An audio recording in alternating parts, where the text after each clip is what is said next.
heritage, the authors conducted dating work on a sample from the shroud, coming to the conclusion that it may be a 2,000-year-old relic. The shroud, which has long been the subject of intense scrutiny, features a faint image of a man some believe is the body of Jesus miraculously imprinted onto the cloth. While the latest study does not discuss the question of whether or not the artifact was indeed Jesus' burial shroud, specifically, the authors did find its age is roughly consistent with his time.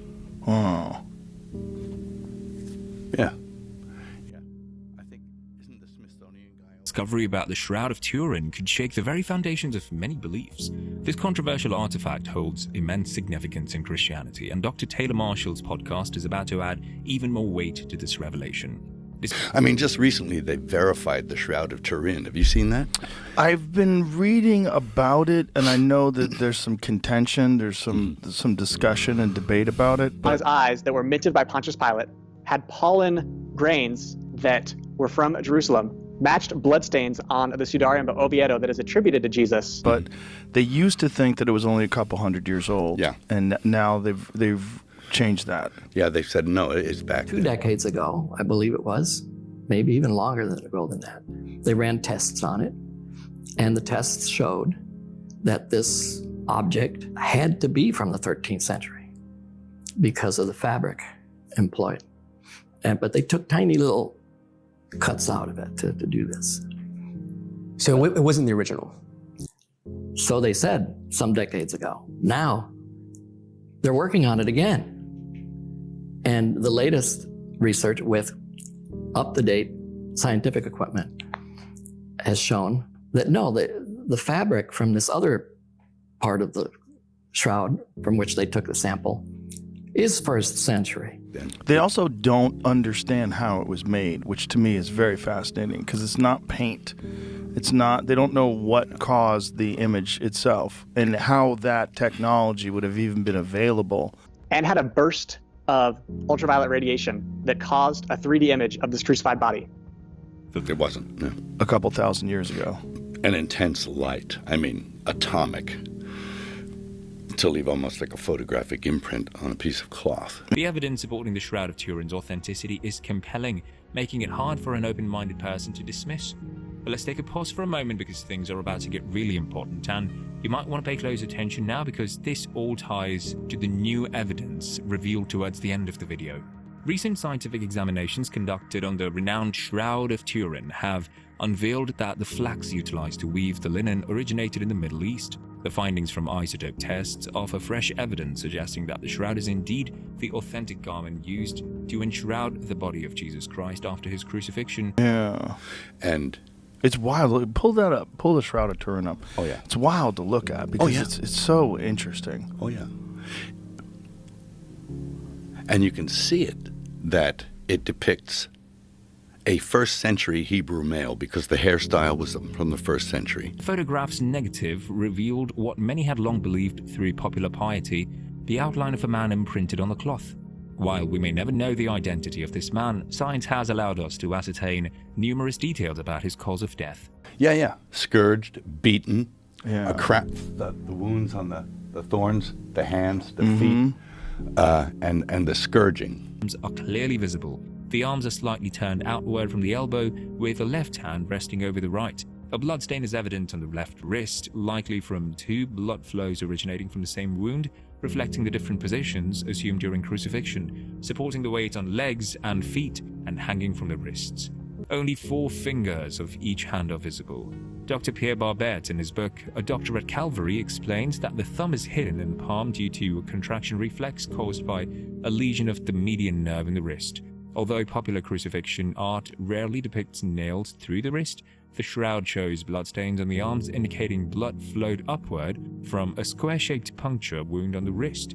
It is believed that the nails were driven through the wrists during crucifixion because the hand structure couldn't support the body's full weight. A 1st century crucified skeleton found near Jerusalem supports this theory. But did you know that in 1978, the Shroud of Turin underwent a series of non-destructive tests using some of the most advanced equipment of the time? And here's where things get really interesting. First of all, the man in the shroud was approximately 5'10" tall and weighed about 176 pounds, although determining his ethnicity from his features proved difficult. The cloth is made from flax fibers woven into a 3-to-1 herringbone twill, a pattern commonly used in ancient Middle East but not in Europe when the shroud first appeared there in the 14th century. But that's not even the most mysterious part. There is no trace of bodily decomposition on the shroud, suggesting the man was unwrapped during rigor mortis, which generally lasts less than 48 hours after death. Interestingly, an oval-shaped wound, 4 centimeters long, can be seen on the right side between the 4th and 5th ribs. The blood from this wound is not coagulated, indicating it came from an already dead body. Now, wait until you hear this. Traces of human blood have been discovered on the Shroud of Turin. Tests confirm that the blood belonged to a human body at the time of death, as it was already coagulating on the skin. The blood is notably dense, a common result of dehydration. The significant presence of bilirubin suggests that the man had been beaten in the hours leading up to his death. Blood samples taken from the cloth were identified as type AB, which also helped in determining the DNA of the man. However, experts note that the blood is so old and degraded that only a few DNA segments were found, ruling out any possibility of cloning. Other DNA experts argue that the shroud is so heavily contaminated that no DNA test, regardless of precision, could ever be deemed definitive. But that's not all.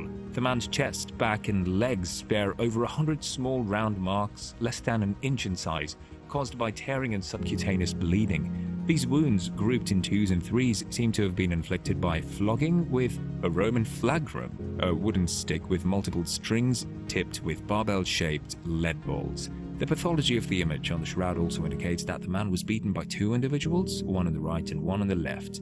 The one on the right, who was taller and more vicious, was likely left-handed unless he was striking with a backhanded blow.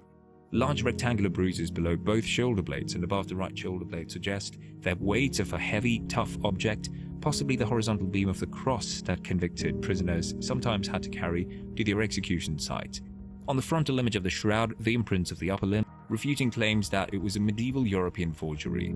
Cloth fragments taken from the shroud reveal that the flax used in its creation came from the Western Levant, an area now encompassing Israel, Lebanon, and parts of Jordan and Syria. William Meerkamp, the American archaeologist who initiated the study, commented, "With a likely origin in the Near East, new uncertainties arise regarding the interpretation of the shroud as merely a fabricated relic crafted in medieval Europe, and fresh inquiries emerge regarding the significance of the image imprinted on the cloth. The potential that this fabric is indeed the burial shroud of Jesus is bolstered by this recent evidence. In my opinion, that remains the most plausible explanation for the shroud." As a board member of the Shroud of Turin Education and Research Association, Meerkamp secured permission to examine 5 out of the 7 threads held by the group. The threads were sourced from a sample called the Reyes piece, which was extracted from the shroud in 1973 for textile analysis. 14 threads were provided by the Turin Archdiocese to physicist Ray Rogers, a member of the American scientific team that conducted an on-site study of the shroud in 1978. These threads were later transferred to Stera. The testing was carried out at the Stable Isotopes Laboratory of the University of Hong Kong, which was the capability to analyze very small samples, even less than 1 milligram. This study inspired a 2022 paper by Reverend Professor Patrick Pulicino, a priest in Southwark and formerly an NHS consultant neurologist. He proposed that the shoulder injury caused a massive internal bleed, resulting in the collapse of the circulatory system. According to Policino's article in Catholic Medical Quarterly, up to 3 pints of blood spilled out from the cavity where the blood accumulated when the side of Jesus was pierced by a Roman lance, as recounted in the Gospel of St. John. While the latest findings refute the claim that the shroud is merely a forgery, mysteries remain. Meerkamp acknowledges that the carbon dating of the shroud is still yet to be resolved, and that there is slight overlap of a couple of samples of flax from Western Europe with those of Israel. And more than that the blood stains on this are human blood. And more than that, there's an element or a substance in the blood that only appears in the blood when someone has undergone major physical trauma.